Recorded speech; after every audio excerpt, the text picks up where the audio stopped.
Bonjour chez vous, j'espère que vous allez bien. Tout au long de ce mois, nous allons nous consacrer aux personnes âgées. À tout de suite après le jingle.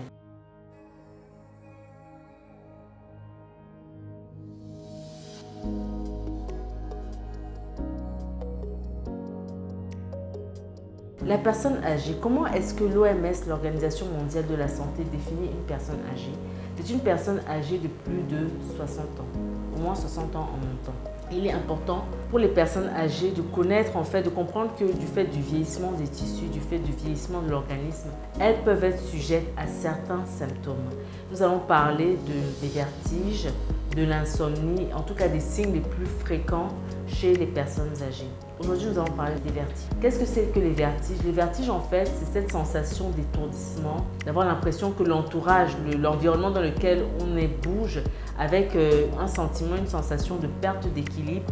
Et les vertiges chez les personnes âgées peuvent avoir plusieurs causes. Il y a des causes qui sont physiologiques, il y a des causes, bien sûr, qui sont pathologiques. Les causes physiologiques, c'est l'hypotension artérielle. Vous savez que les personnes âgées, il est important qu'elles ne se lèvent pas brusquement. Sinon, il y a une chute brutale de la tension qui peut justement entraîner ce genre de malaise. Et les causes pathologiques, bien sûr, ce sont les causes d'abord ORL, parce que les vertiges sont un symptôme ORL d'abord et avant tout, avec des problèmes au niveau de l'oreille interne. Vous savez que l'oreille interne, c'est l'organe qui en fait gère l'équilibre chez l'être humain. Ça peut être des problèmes nerveux, ça peut même être des problèmes cardiaques, parce que les vertiges sont des symptômes d'hypertension artérielle et même d'hypotension artérielle. Ça peut être lié à des médicaments. Les personnes âgées ont généralement plusieurs médicaments à prendre pour toutes sortes de maladies en fait. Ils sont souvent polymédiqués. Les interactions médicamenteuses peuvent entraîner justement ce genre de problème.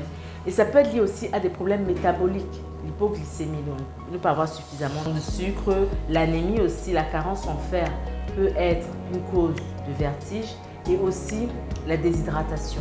Comment éviter les vertiges? Vraiment, je pense que c'est une question que vous vous posez et à laquelle nous allons répondre tout de suite. Premièrement, il faut s'hydrater suffisamment. Deuxièmement, éviter les carences. D'accord? Que ce soit les carences en fer, que ce soit les carences en vitamines, en nutriments. Éviter les carences, donc avoir une alimentation suffisamment riche et variée. Donc, que faire en cas de vertige? Consultez rapidement un médecin. D'accord? Ne laissez pas les vertiges s'installer, vous mettre mal à l'aise, même si c'est passager. Allez voir un médecin pour rapidement consulter, faire un bilan pour se rassurer sur le plan des carences, sur le plan ORL, sur le plan cardiaque, que vous n'avez pas de soucis, d'accord?